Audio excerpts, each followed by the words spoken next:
The room smelled of cedar and varnish. My father's favorite perfume, meant to resemble tradition in a bottle. I was 18 when he lifted his chin and said without raising his voice, "You're out of this house for insisting on dating wrong people." My mother didn't cry, she collected her tears in a monogrammed handkerchief, and the word that remained was wrong, not people. I left with a limp suitcase, 2 law books, my love's face reflected in the neighbor's car window, and the certainty that no one learns to breathe by asking permission. 20 years later, the doorbell rang at 8:12 a.m. I, now 38, a family lawyer, skin that had learned not to apologize for existing, and Davi, my son, sprawled on the coffee table, cutting up a science paper. The delivery man handed me a manila envelope with a lazy stapler on the end. "Signature here. Sign." Opened it. And the past leaped out with a stamp. Guardianship action with visitation regulation. Author's frowny face name of my father and mother duration. Isabella, my surname. Subject: morally inappropriate environment, deleterious influence, and emotional instability. Instability.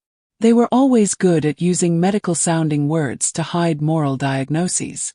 I placed the papers on the counter and read slowly, like someone dissecting a rare poison. They mentioned bilingual school, travel, a support network, standards. They talked about my background, my youthful fling with a bad character, my poorly processed grief when Davi's father died. They didn't mention birthdays that didn't come, fevers at 3 a.m., signed report cards, the first bicycle purchased with installment payments. Image does not sign notebook. Davi looked up from his childish scissors. "Mom, are you okay?" I smiled with just my lips. "Everything." He returned to his clippings. I returned to the abyss. At the bottom of the petition, the name of the same office. The same one that, at 18, had drafted the discontinuation of family benefits letter. The ink felt fresh again. It stung where the scar had already been. The window was open. The wind brought the smell of freshly baked bread and the sound of children riding scooters down the street. Life doesn't know how to be silent when someone tries to erase it. I sat down, straightened the pages, and found the paragraph that felt like a bread knife cutting through my chest. The plaintiffs, individuals of impeccable reputation, intend to protect the minor from bad influences and provide stability that the mother, due to her background, does not offer. Trajectory. The elegant euphemism for Quran class that they always used as a rail and trail. My trajectory consisted of 2 jobs, a sweaty OAB, Brazilian Bar Association, a hearing with cheap heels and expensive dignity. Their trajectory was to exchange affection for appearance and call it value. The doorbell rang again. The neighbor brought the little pot I'd lent her last week. "I saw a guy on a motorcycle leaving here. Was he from the courthouse? Is everything okay?" I told a half-truth. The only half-truths that fit when the whole truth still needs a stage.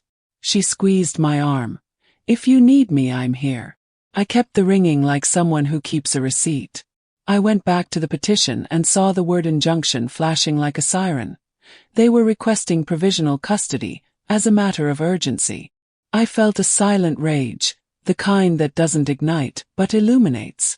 I pointed my phone at the papers and photographed page by page. I wrote down the time. 8:29 a.m. Evidence breathes. And I learned to listen to the air. In the Davi folder on my computer, there were already report cards, school statements, psychological reports, secure bond, photos of lazy Sundays. The piece that would give a name to the humiliation of 20 years ago was missing. I opened the cardboard box on top of the closet, memories I hadn't had time to burn, and found the yellowed letter from my paternal grandmother, written the day I was expelled. "Don't disown Bella for love.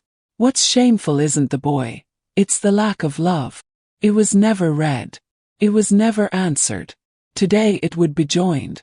David appeared with the glue in his hand. "Mom, can I use your ruler?" I handed it to him like someone handing a scepter. "You may, King." He smiled with teeth that are half mine, half those of someone who loved me without pedigree. While he traced straight lines on the work, I traced mine in my head. Lawyer responds with voice. Mother responds with method. I closed the envelope again, wiped the edge of the sink, and adjusted the oven clock, which always runs a minute slow. My hand stopped on the last page of the petition, where the request for hearing of the minor. They wanted my voice silenced when I was 18. Now they want my son's to fit their script. That's when I noticed, in blue pen, a post-it note stuck to the back cover, probably forgotten by the office intern. Confirm reconciliation lunch Sunday, record entry. Judge appreciates good faith. I felt my whole body go cold as smooth marble. They weren't coming for me, they came on stage. And what they didn't know yet is that the stage where they always made me exit through the back now has me lights. The invitation to the reconciliation lunch arrived 2 days after the summons, with the same fragrant tone of control disguised as kindness. Daughter, we just want to talk. The family misses you. Signed, Mommy. No mention of the process, the lawyer, the word guard. Just the social veneer of someone who learned to cover up guilt with porcelain. I took a deep breath and replied with 3 words. I'll be there, Mom. Not out of naivety, out of strategy. Because sometimes the best way to protect yourself is let the enemy believe that he still has you around. On Sunday, the restaurant was the same as always. Expensive, cold, and cluttered with too many cutlery per table. I arrived an hour early, just enough to order a coffee and discreetly position my phone, camera facing the table. I practiced a neutral smile in the reflection of the water glass. When they arrived, they were dressed appropriately. My father in a beige blazer, my mother with that pearl necklace she wore as moral armor. Bella, how are you? She asked, smiling widely. Working hard, Mom. What about you? Processing kids lately. The waiter froze, notebook in hand. My father cleared his throat. We need to clarify some things. The lawyer just jumped the gun. The word hurried made me smile. It was the same verb they used when they kicked me out of the house. Hasty, for loving someone they shouldn't have. As they spoke, I watched everything with the eyes of a witness. The fork hitting the plate, the sweat on my father's forehead, the way my mother glanced around to see who might be listening. None of them really looked at me. They looked at the imaginary audience they'd always carried. You need to understand, Helena, she began. Isabella, I corrected. Helena was the daughter you buried 20 years ago. She looked down. He tried to laugh at. Don't be dramatic, daughter. We just want the best for Davi. The best thing for him is to be raised by the person who stayed. Not by the person who returned when there was a scheduled meeting. The waiter brought the wine, and the silence spilled over with it. I let the conversation flow, recording every word, every sigh. And when my mother finally spoke, her voice sweet and venomous. With our influence, the judge understands what is right. Time has stopped. The words vibrated in the air like a distant siren. I knew it was the exact moment where the varnish cracked. That phrase wasn't carelessness. It was a confession. I felt my whole body align. Smiled at. Of course, Mom. Influence carries a lot of weight in court. Even more so when it's documented. She blinked, confused, and my father lifted his napkin nervously. Don't turn this into a war, Belle. It's family. Family doesn't file an injunction. Family talks without a lawyer, Dad. They looked away. I let the wine touch my lips, just enough to mask the metallic taste of tension. When the bill arrived, my father grabbed the pen and signed it hurriedly, as if he wanted to erase his own name before leaving. My mother touched my arm and said, You still have time to come back to our side. I looked at her and replied softly with surgical calm. Mom, the right side is the one that doesn't need to hide microphones. I left there with a calm heart, a cold gaze and a gold file in my coat pocket. You know when someone tries to make you doubt your own memory. Subscribe because I will prove to you with every recorded word that memory is proof and proof is power. In the car I put on my headphones, played the recording and heard With Our Influence echo again. This time it didn't hurt. This time it sounded like victory under construction. Hours later I receive an email notification. Attachment. Image strategy for audience. Sender. Advisory to the Duarte family. Subject. Suggested roadmap for public reconciliation. The file was open. and I was ready to weaponize it. The family reunion that wasn't about love. I spent the night reading the attachment my mother had sent me by mistake. Title: Approach Roadmap, Isabella Duarte Case. An entire manual on how to transform myself into a symbol of family healing. Cold, rehearsed, soulless words. Demonstrate sincere maternal repentance. Exploring the second chance discourse. Using the grandson as an emotional link. They didn't want David. They wanted Thespichov David. The grandson product. The son slogan. I closed my laptop and stared out the window at the city. The lights outside flickered like false promises. It was dawn, and the sound of distant cars sounded like the breathing of a sleeping beast. I took a deep breath. Damn, my plan started there. Beat their script with mine. The next morning I went to work. In the elevator, colleagues were discussing the case of a mother who had lost custody due to negative influence, and one of them blurted out, "These single mothers think that love replaces structure." No one noticed I was there, listening. I looked at my reflection in the elevator mirror. Skin the color of strong coffee, eyes that had learned to smile when everything hurt. Love is structure, I thought. At the office, I asked my intern, Lucas, to print the attachment and file the email as digital evidence. He looked at me hesitantly. "Doctor, is it your parents?" "Absent at family, Lucas. The oldest institution of power." He smiled awkwardly. "Do you want me to file confidentially?" "Yes, but keep a copy. Everything that is secret will one day serve to free someone." I spent the rest of the day assembling the timeline. 2005, Disinheritance. 2010, Birth of Davi. 2013, Father's Death. 2014 to 2024, Complete Absence. 2025, Sudden Judicial Interest. On each date, an image. A party without grandparents, a graduation without applause, a Christmas photo with only 2 chairs. When I got home, Davi was sitting on the floor, building a cardboard robot. "Mom, look. He walks alone." I sat nearby. The robot trembled on its thin legs, but it didn't fall. Smiled. "He learned from us." At night, I opened a new folder on my computer and named it Counter-Narrative. That's what I needed. Not just to defend myself, but recount. Because a black woman's revenge is not a scream. It is record. The next day, an invitation arrived for a family gathering at my parents' house. "We want to resolve everything out of court," the text said. They read my thoughts. "Settle everything out of court?" Perfect. My answer came short. "I'll be there. With everything documented." Sunday, 11 a.m. I'm here. The house was the same one that had thrown me out 2 decades earlier. The same iron gate. The same orchid garden that my mother never let me touch because rough fingers spoil the delicate flower. The hot wind lifted the smell of wax and hypocrisy. At the table were my parents, 2 lawyers, and a photographer. Yes, a photographer, my mother tried to justify. "It's just to record this historic moment in our family." Historic is an interesting word, Mom.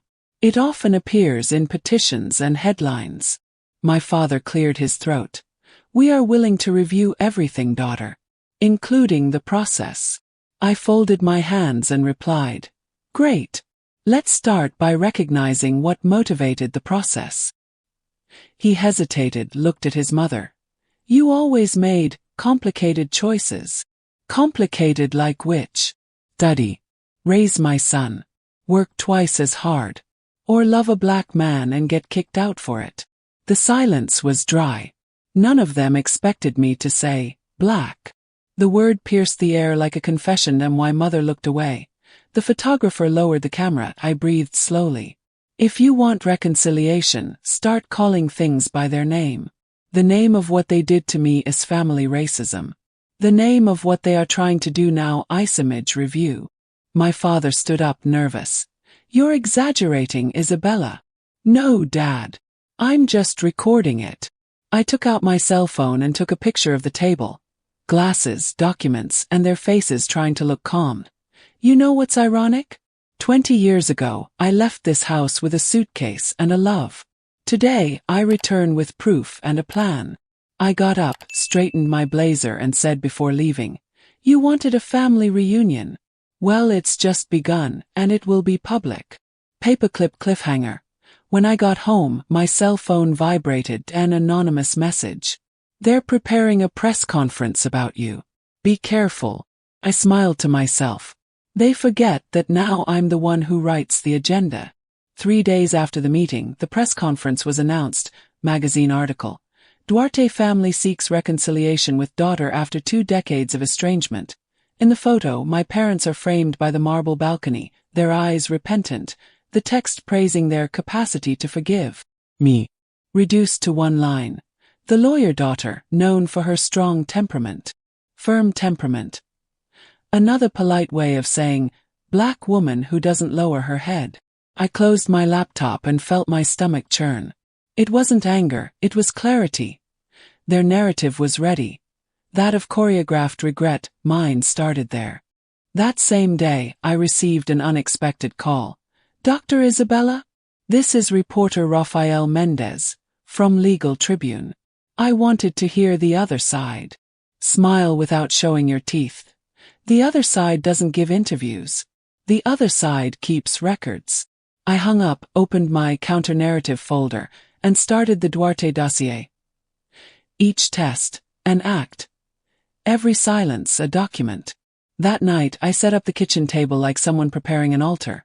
Laptop, flash drive, notebook, coffee. The yellow lamps made the room feel like a court of memories. Davi slept in the next room, the lamp on. The sound of his breathing was a reminder of what truly mattered. I opened the email and heard the lunch audio again. My mother's voice, soft and venomous. "With our influence, the judge understands what is right." I stopped, closed my eyes, and for the first time smiled with satisfaction. They taught me to be silent. I learned Toto record. The next day I arrived at the forum. The high, cold walls reminded me of the cathedrals where my mother said, "God loves the obedient." I greeted the servers, filed the request for summons of procedural bad faith, and I attached the audio, the email and the reapproachment script attachment. The attendant read the header and whispered, "Family. Is that the case with the Duartes?" "Absent it. So it's time for the truth." I left the building with firm steps. The cold breeze hit my face, and for the first time I felt that fear was changing hands, theirs, not mine. I remembered the day I was kicked out of the house, my father's voice echoed on the porch. "You'll regret this. The world isn't made for people like you." At the time I cried in secret. Now I understand the subtext. They were afraid I would survive without needing them, and I survived, better than they could bear.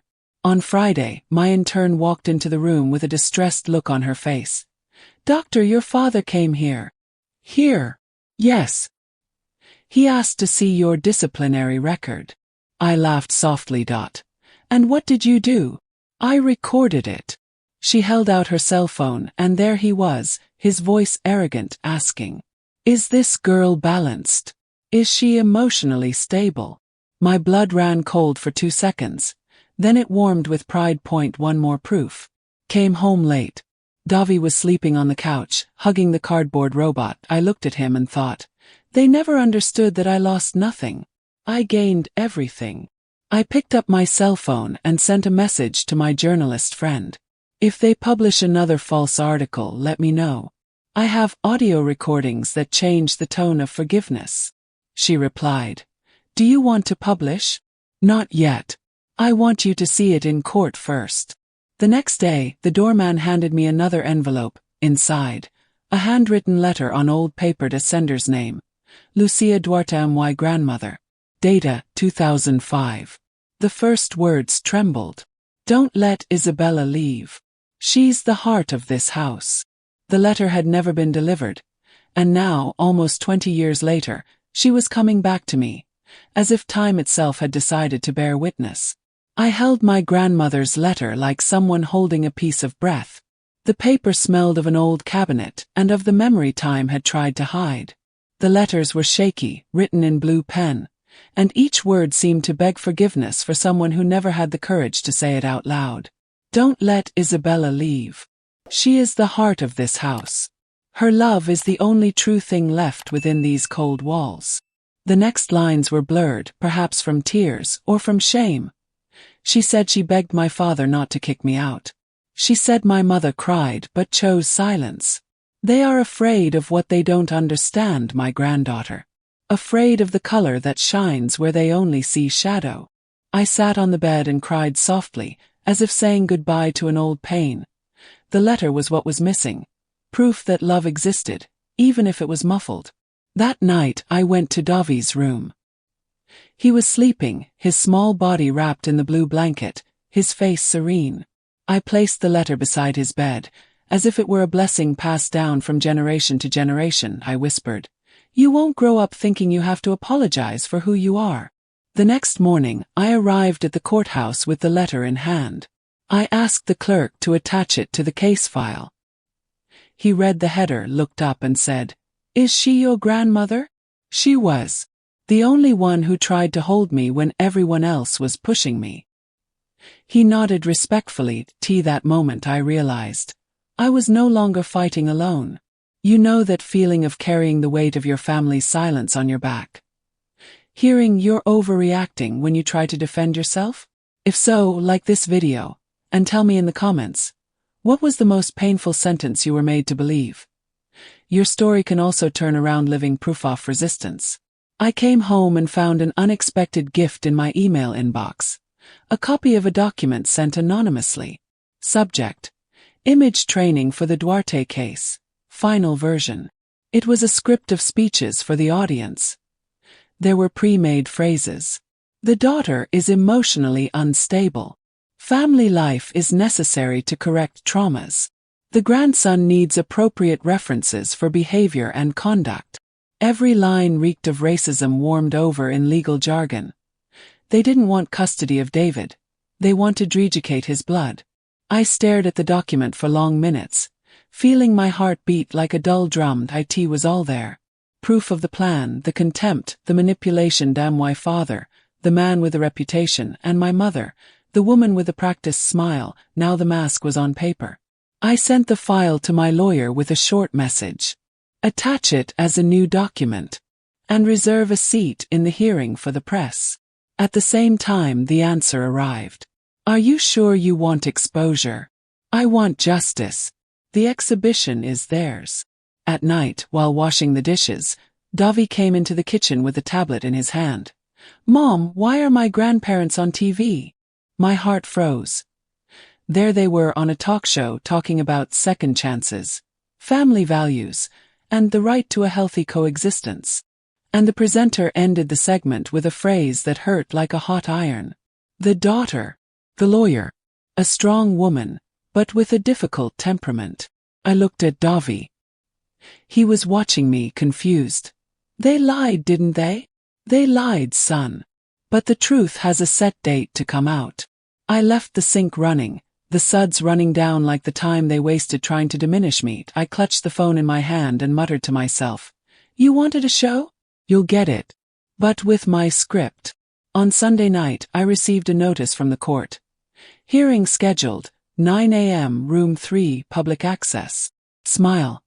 The stage was set. And this time the cameras would be on my side. Sunday ended with the sound of the notification echoing in my chest. Hearing scheduled. 3 words that sounded like a countdown. I spent the night without sleeping, organizing folders, numbering tests, separating each document with surgical calm. The lamp cast a yellow halo over the table, and the reflection of the computer showed me the face of a woman I barely recognized. Tired, yes, but whole. For 20 years they taught me to ask permission to exist. Now I was about to teach them what it is shaving to ask for forgiveness. Peace. I wrote the phrase that would be my banner. Those who abandon someone out of fear of what others look like have no moral standing to compete for the love of those who survived. The officer stamped the protocol. While I was waiting, I noticed a woman crying at the counter next to me. He said, sobbing, "They took my son because I live in a boarding house." I looked at her and thought, it's for her too that I'm fighting. I handed over a tissue and whispered, "Keep everything. Even tears are evidence if you know where to put them." I left the forum with a cold wind blowing in my face and a clear plan in place. It was not enough to win the case. I wanted to expose the system, family and legal racism disguised as morality. That night, while David slept, I set up my defense memorial. It wasn't just paper, it was history. I interspersed images, audio and excerpts from my grandmother's letter. The last scene was a simple video. David sitting on the bed saying in a light voice, "I just want to be with my mother. With her I breathe better." I pressed save and the file flashed on the screen with the name, Breathing's Aim 4. I closed my laptop, leaned my head back on the chair, and let my memory come back. I remembered myself at 18, leaving home with a small suitcase and teary eyes. I remembered the gate slamming behind me, the dry noise that sounded like a sentence, and I thought, if that sound once drove me out of the world, the sound of the judge reading the decision would be what would bring me back. The imaginary camera cuts to Monday morning. Coffee, black blazer, steady gaze, day in the mirror. I put on red lipstick. The color my mother said was too harsh for your skin tone. I smile at the reflection. So today I'm going to be aggressive. If you've ever been told that you're hard to love, too intense, or exaggerated, remember this. The woman you are today was born from the wounds they caused trying to silence you. Keep what hurts. Because what hurts trial. Late in the afternoon, I received a message from an old college friend. ISA. They're saying that your family hired an expert to evaluate your mental health. I laughed out loud to myself. They tried the last blow. Discredit me. I just replied, perfect. They still haven't realized that their imbalance is what's recorded. I took out my cell phone and checked my calendar. Hearing, Wednesday 9:00 am. I wrote it down below. Wear the lipstick that bothers you. Then I closed the computer and went to lie down next to Davi. He turned over in his sleep and muttered, "It'll work out, right, Mom?" I hugged it. Go. The truth breathes, even when they try to suffocate it. In the early hours of the morning before the hearing, a notification from my cloud system flashed. Remote access detected. Counter-narrative folder. Someone tried to break in, she smiled coldly. They didn't know I had copies on 3 different servers. And one of them was about to be displayed in public. The early morning before the hearing tasted of iron and cold coffee. The remote access notification still flashed on the laptop screen like a taunt, someone trying to drown out my voice again. I closed the computer slowly and rested my forehead on my hands. I took a deep breath. This time I didn't cry. The fear that once made me retreat now served as a compass. When the enemy tries to invade your evidence, it is a sign that you are too close to the truth. I got up and went to Davi's room. He slept soundly, his chest rising and falling in a serene rhythm. That I ran my hand through his hair and whispered, "You are the one thing they will never be able to fake." The room smelled of baby shampoo and hope. In the hallway, I saw the box where I kept my grandmother's letter and the printed dossier. I took everything and put it in a black leather folder. On the cover, I wrote in gold pen, "Breathing is a right." I woke up before the sun. The sky is still gray, the street is silent, and the world seems to hold its breath with me. I made the most bitter coffee I could find and put on the black blazer, the one that made me look like a walled eye in the mirror, red lipstick. The same color my mother said was inappropriate for a girl in our family. I smiled at the reflection. So today, Mom, I'm going to be naughty. At 8:45 a.m. I arrived at the forum. The air conditioning blew that cold of a place where feelings are not welcome across the hall. My parents were surrounded by lawyers and 2 reporters trying to feign discretion. My mother wore a light dress, too simple to be honest. My father, with the same gold watch he wore at Sunday lunches. When our eyes met, she lowered her head. It was the first victory of the day. I entered the courtroom with firm steps. I greeted the judge, the prosecutor, and sat down next to my lawyer. The black folder on the table seemed to pulsate. The judge looked at both sides and said, "Let's keep it civil. There's a child involved." I smiled slightly. Civility. The word white people use when they want to politely shut you up. The hearing began with my parents' lawyer reciting the rehearsed speech. My clients, people of impeccable reputation, seek only to protect the well-being of the minor. He said minor as if he were saying object. As he spoke, I leafed through the papers, observing the theater. Each word sounded like an echo of a past I already knew. Then it was my turn. I stood up slowly, took a deep breath and looked at the judge. Your Excellency, before presenting my defense, I request permission to show a 3-minute audiovisual report. He nodded. I turned off the lights and plugged in the flash drive. The screen lit up. First, a sequence of photos of me and Davi. The first day of school, simple birthdays, late nights studying. Then the audio from my mother. With our influence, the judge understands what is right. The sound cut through the AI. No one was breathing. The judge kept his gaze steady. I continued. Influence, excellence, is when power tries to dress itself in love. But love that excludes is not love. It is control. The following images showed excerpts from the media script and my grandmother's letter, in close-up, with the sentence underlined. Don't let Isabella leave. She's the heart of this house. When the video ended, there was absolute silence. The light came back on, and I could see my mother's face. White as cracked porcelain. My father was clenching his hands so tightly that his knuckles were white. I looked at the judge and concluded. For 20 years I remained silent. They called it pride. Call it survival. Now that I speak, they call it rebellion. I call it memory. The judge adjusted his glasses and said calmly, "Let's suspend for 10 minutes. But before leaving, he looked at me and added, "You brought something we rarely see here, documented truth." I left the room with my heart pounding, feeling like the tide had turned, and for the first time I knew. My revenge was happening, silently but in front of everyone. The 10-minute break felt like an eternity. The courthouse hallway was more crowded than before, as if news of the video had leaked through some crack in the institutional silence. Colleagues, journalists, curious onlookers. Everyone whispered my name with that mixture of amazement and fascination reserved for those who do the unthinkable, face your own family and overcome their script. I sat on the wooden bench, my heart beating fast, my body firm. Beside me, Lucas, the intern, handed me a glass of water. "Doctor, the video is already circulating on social media. Someone recorded the performance. It's going viral." I closed my eyes. Fate sometimes has the timing of justice. Up ahead, my parents were talking quietly. My mother seemed to have aged 10 years in 10 minutes. My father looked at the ground. The man who always lived by looking down, now trying to hide inside his own suit. For the first time, their power seemed fragile. When the judge returned, the hearing resumed. "Let us proceed," he said, his voice firm but not cold. And my parents were called to testify. The lawyer tried to interrupt, but the judge ordered, "I want to hear them. No scripts."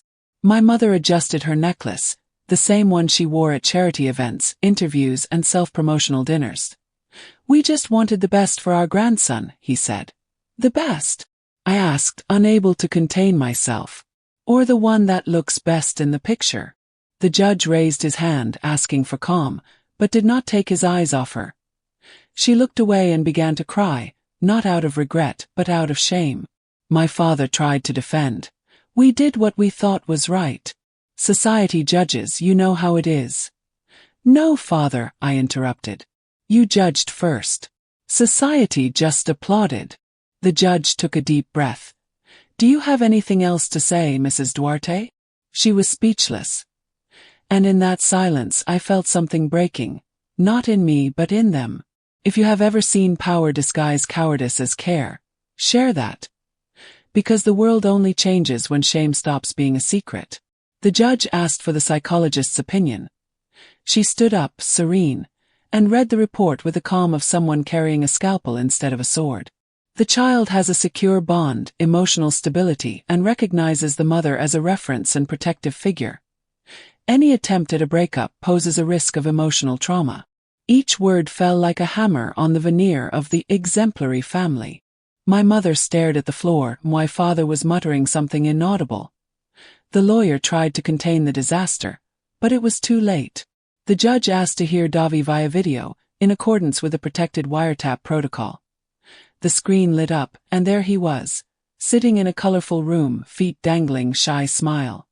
"David, do you like living with your mother?" He laughed, showing the teeth he inherited from his father. "I like it. It's easy with her. And she lets me be who I am." "And do you live with your grandparents?" David thought for a moment. "They don't know what I like. But I pray for them. The judge smiled slightly, and my throat tightened, and that instant I realized. My son had inherited what they could never buy: dignity. The video ended, and the judge declared the investigation closed. The sentence will be read tomorrow at 10 o'clock. The hearing is adjourned. I left the room with firm legs and light breathing. The hallway was filled with murmurs, cameras, and raised cell phones. Someone stopped me and asked, "How do you feel about exposing all this?" I replied in a calm voice, "I didn't expose it. I showed it. The one who hid it is the one who needs to explain himself." On the other side, I saw Lucas holding his cell phone with trembling hands. "Doctor, the video is already over 300,000 views. The hashtag Respira Isabella is trending." Smile. What started as self-defense had turned into collective movement. As I walked across the courthouse, the wind blew lightly, and I looked up at the gray sky. There was no sun, but there was clarity. The kind of light that arises when justice finally finds air. The next morning the phone rang before 10 IT was the judge. "Mrs. Duarte, I would like you to come in person to hear the sentence. There are things that deserve to be said," looking someone in the eye. I took a deep breath. The time for waiting is over. The time to breathe had begun. I arrived at the forum early, before the employees even opened the windows. The air was heavy, the kind of silence that precedes thunder. I held my black briefcase, now crumpled at the edges, marked by fingers of anxiety and resistance. Each footstep echoed down the hallway as if the floor had a memory. People started arriving slowly. My parents arrived surrounded by their lawyers, their faces tense, their eyes hard. No greetings. My mother avoided looking at me. Perhaps for the first time, she knew what it was like to fear one's own reflection. My father, haughty, still tried to look like he owned the game, but the gold watch seemed too heavy for his wrist. David wasn't there, of course. The social worker had taken him to school. I wanted it that way. He had already done more than any witness. Spoke with purity in a world addicted to pretense. The judge arrived on time. The room filled with murmurs, the click of pens, the rustling of paper. When he began to read, time seemed to stop. After analyzing the evidence, the testimonies, and the procedural conduct of the parties, this court recognizes the indissoluble emotional and moral bond between Isabella Duarte and her son, Davi Duarte. The grandparents' request for custody is denied. I closed my eyes. The sentence reverberated like a warm wave running up his spine. But the judge wasn't finished yet. Furthermore, considering the public nature of the situation, I recommend that any attempt at procedural manipulation and implicit racial defamation by the applicants be investigated. The murmur turned to shocked, and my mother put her hand to her mouth. Her lawyer tried to intervene, but the judge raised his voice. "Mrs. Isabella was wrong twice, as a daughter and as a citizen. And this court will not be complicit in the repetition of that error." That moment wasn't just legal, it was historic. There wasn't enough of an audience to contain the echo of the reparation. The judge's words were mixed with old memories, me a teenager, being kicked out of my house for embarrassing my family. My mother screaming, "You don't understand what the world thinks of people like him." My father calling me ungrateful. And now, before the same authority they invoked against me, the whole world heard another phrase. The truth belongs to those who live it, not to those who deny it. When the sentencing was over, the prosecutor quietly approached me and handed me a piece of paper. "It's the final custody certificate. Davi is now legally protected." I signed with a firm hand, without realizing I was crying. I left the room, and the cameras were already outside, but this time I didn't run away. A reporter asked, "Isabella, what does this victory represent?" I responded with the serenity of someone who bled until they learned to breathe. "It represents that no color, no surname, and no money can buy true love. And that abandonment also expires, but the truth never does. If someone ever made you feel that your color or your choice was shameful, don't shut up anymore. Tell your story. Because every time a black woman speaks, the world moves a little closer to justice." As I walked to the parking lot, I saw my parents from afar. They stood motionless, surrounded by cameras and questions. My mother cried, repeating, "I only wanted the best for her." But the tears did not wash away what the silence had built. My father tried to control the narrative, saying it was all a misunderstanding. But the press already had the recording, the audios, my grandmother's letter. The mask had fallen in front of the entire country. In the car seat, I rested my forehead on the steering wheel and let the air out slowly. For the first time, weightless, I picked up my cell phone and saw Lucas' message. Doctor, the video has surpassed 2 million views. They are calling you a symbol of quiet courage. I felt a light laugh escape. It wasn't pride. Error release. I looked in the rearview mirror. The woman staring at me was no longer the rejected daughter. She was a mother who overcame prejudice with her own intelligence. As the car drove forward, a call came in. Unknown number. I answered carefully. On the other side, a female voice, trembling but familiar. Isabella? It's your sister. I need to see you. They are saying you destroyed the family. But I need to tell you what really happened that night you got kicked out. The engine sound disappeared. The past was not over yet. The sound of my sister's voice pierced me like an echo from another time point 20 years without hearing that timbre. Soft, hesitant, the same one that once asked me to be quiet when our mother started yelling. For a moment, I thought about hanging up, but there was something different in her tone. Feared. What do you mean by what really happened? I asked, trying to remain calm. I can't talk on the phone. Meet me at the cafe near Grandma's house. Please. I hung up and stood there for a while, watching the reflection of my face in the car window. The morning's victory was still fresh, but now the air seemed thicker. I knew my family kept secrets, but what could still be left to destroy? I arrived at the cafe half an hour later. She was there, huddled in the corner with the same brown eyes as our mother, but without the arrogant gleam. You came, she said, relieved. You called me, I replied. For a few seconds, only the sound of cups and steam from the machine filled the space until she started. That night when they kicked you out. Do you remember why? I remember. They said I was bringing shame to my family by dating João, a black man with dark skin, the son of a bricklayer. She nodded, looking down. But what they didn't tell you is that it wasn't just that. The mother was already pregnant. My body froze. Pregnant? What are you talking about? Of David. Of your son. The ground seemed to disappear. The heart, disordered, beat so loudly that it drowned out the voices around it. You're saying that? Whose mother got pregnant? She hesitated, and her gaze finally settled on me guiltily. From João. From your ex. They had an affair before they kicked you out. She couldn't bear the thought of seeing you together because she saw it as a reminder of her own betrayal. Her words hit me with the weight of a lifetime. Suddenly everything made sense. The disproportionate hatred, the contempt, the rush to erase me, and why mother didn't reject me just because of racism, rejected me because I was living proof of her guilt. You knew this all along? I asked, my voice shaking between anger and pain. She was crying now, the tears falling uncontrollably. I was too much of a coward to tell her. She made me promise silence. She said it was for the good of the family, that you deserved to be forgotten. I swallowed hard. The coffee had already cooled, and the bitter taste mixed with a metallic taste of shock. I looked out the window and saw the reflection of two women, one trying to make amends for the past, the other reborn from it. I was silent for a while until I asked, why now? Why tell after all? Because she won't be able to handle it.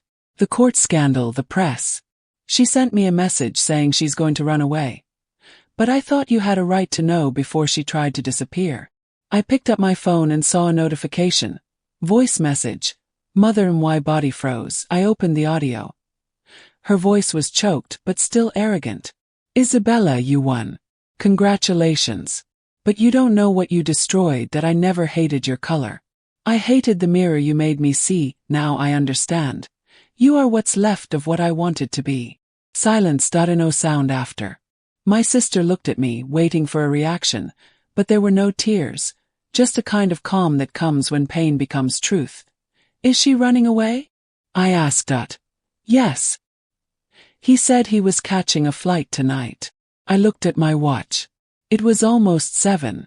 The mental camera cuts to the road lit by headlights, the rain falling hard. Isabella driving with a firm gaze. The black briefcase on the passenger seat. Each drop on the window is like a drumbeat, marking the rhythm of a story that needs to come to an end. On the radio, news in a neutral voice. After the Duarte case trial, sources say the family matriarch is under investigation for evidence manipulation. The car accelerates. The music enters. Softer, denser. There are people who confuse forgiveness with amnesia. But the truth is, forgiving isn't forgetting, it's remembering without carrying the weight. And if you've ever discovered a secret that set you free, tell that story. Because silence is racism's preferred language, and every voice that breaks through heals a piece of the world. The cell phone vibrates on the dashboard. Message from Luke. Doctor, urgent news. Your mother didn't board. The police are looking for you. She disappeared, and took the court documents with her.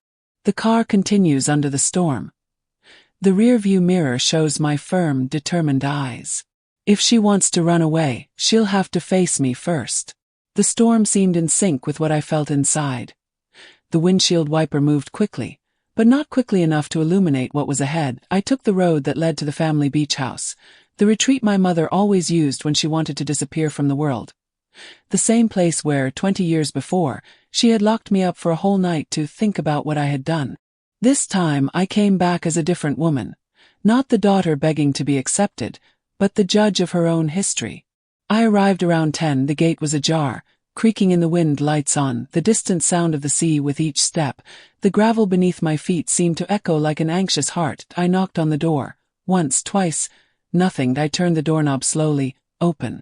The smell of sea air and old perfume hit me. She was there, sitting on the sofa, with her suitcase open beside her and her documents spread out on the table. It seems like he was waiting for me. So it's true, I said. She looked up. There was no more makeup, nor the usual imposing air, just a tired woman trapped by her own light. You've always been good at finding things that don't concern you, she replied, her voice hoarse. What concerns me is the truth. And it has been locked up in here for too long. She sighed, looking out to sea. You don't understand, Isabella. Back then, I was a woman trying to survive. Married to a man who reminded me, every day, how grateful I should be for being accepted. John saw the real me, and it destroyed me. I stopped in front of her, trying to keep my tone steadied. You destroyed me to hide your own guilt. I protected you, she countered, her voice rising. If the world knew what I did, they would have hated you even more. It would have been better if you hated me in silence. I stood, facing her. The sound of the sea crashing against the rocks mixed with the heavy breathing between us. On the table, the documents, forged contracts, transfer statements, the deed to the farm my grandfather left me and which she sold years ago. You falsified everything to get rid of me and keep your name clear, I said. She laughed, a bitter laugh. A name is all a woman has. Not for me. For me, all that remains is what my son will remember. I took the papers and put them in the folder. She watched me quietly, her gaze softening, as if she finally saw the extent of the damage. What are you going to do with it? What should have been done 20 years ago? Tell the truth. She shook her head, crying softly. You're going to finish me off, Isabella. No. You ended up alone. I'm just going to let the world see.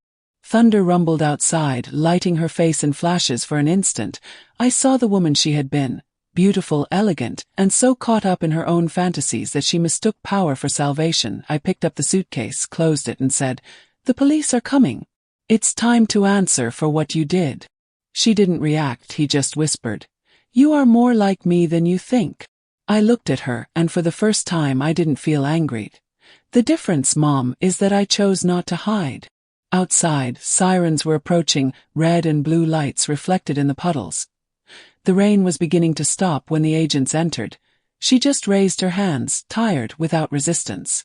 One of the police officers looked at me and said, Are you the complainant? I am the daughter. As they led her away, she turned her face and in a trembling voice murmured, Take care of him. Of Davi. I nodded without answering. I closed the door behind them and stood there, alone, listening to the sound of the waves and the distant sound of the police car's engine turning off. In the middle of the room, just her suitcase and a fallen envelope inside. An old photograph. Me and her in the backyard before everything. On the back, a sentence written in pen. So that we never forget who we were before we got hurt. Not all justice comes with shouting. Sometimes it comes in the quiet sound of a door closing behind the past. And if you've ever needed to let someone go to free yourself, share this story. Because the cure isn't forgetting, it's remember without kneeling. The cell phone vibrated in his pocket. Message from Luke. Doctor, the press wants an interview. And there's a reporter saying that the public prosecutor's office will open an investigation into racial manipulation of processes. Do you want me to confirm? I looked at the horizon, the sea opening up in shades of gray and light. He smiled lightly. Confirm. The silence is over. 2 days later, the sun finally came out, the kind of light that seems to clear the air after a storm. The whole city was talking about the Duarte case. The headlines featured my picture next to the title. Black woman wins legal dispute and exposes family manipulation and institutional racism. But for me, that wasn't headline news. It was liberation. The video that went viral kept growing. Over 5 million views. Messages from women across the country arrived every hour.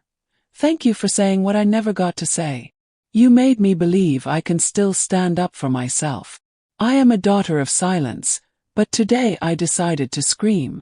I read each one of them with tears in my eyes, not out of pride, out of empathy. Because every word came from a place of pain that I knew well. That morning I went to Davi's school. He ran to me with open arms. Mom, I saw you on TV. See, is that it? Yes. Everyone said you were brave. I hugged him tightly. Courageous is the one who loves even when the world tries to teach the opposite. We left the school hand in hand, walking slowly. The sky was an almost exaggerated blue, as if the universe wanted to compensate for the gray years. I stopped for a moment, took a deep breath and felt the wind on my face. Breathing seemed easier now, as if each breath was a piece of my story returning to the right place. In the afternoon, I gave the interview everyone was waiting for. The reporter asked me, Isabella, what would you say to those who still suffer in silence from racism within their own family? I looked straight at the camera and spoke in a firm but calm voice. That silence is not respect, it is imprisonment. And that freedom doesn't begin when the other person changes, but when we refuse to pretend we don't see it. Dignity isn't a luxury, it's an inheritance. And I want my son to grow up knowing that. If you've made it this far, breathe with me. Windface, because every time a black woman decides to tell her own story, the world changes color. Like, comment, subscribe, but most of all remember, resistance is also a way of loving. That night, before going to sleep, I sat on the porch and opened my grandmother's letter one last time. The yellowed paper trembled in his hands, but the words still had life. Daughter, if someone ever makes you doubt who you are, put your ear to the wind. He always breathes the name of truth. I closed my eyes and listened. The noise of the trees mingled with David's distant laughter in the room. The sound was light, familiar, like a promise finally fulfilled. I took my cell phone, opened the video Respiratorito MP4, and watched it again. The images of the two of us, his smile, the final sentence on the screen. The color they tried to erase is the same color that paints the future. I leaned my head back against the chair and let the silence fill everything. But now, a silence of peace. In the reflection of the glass, I saw the face of the woman I had become, strong, whole, serene, and I whispered to myself, I am no one's shamed, I am what remains of the truth, and what begins after it. The camera slowly pulls back, showing Isabella on the balcony in the soft light of dawn. David appears in the background, laughing, running with a kite in his hands. She looks at him and smiles. The wind blows, lightly. The screen slowly fades to black with the words, breathing is a right.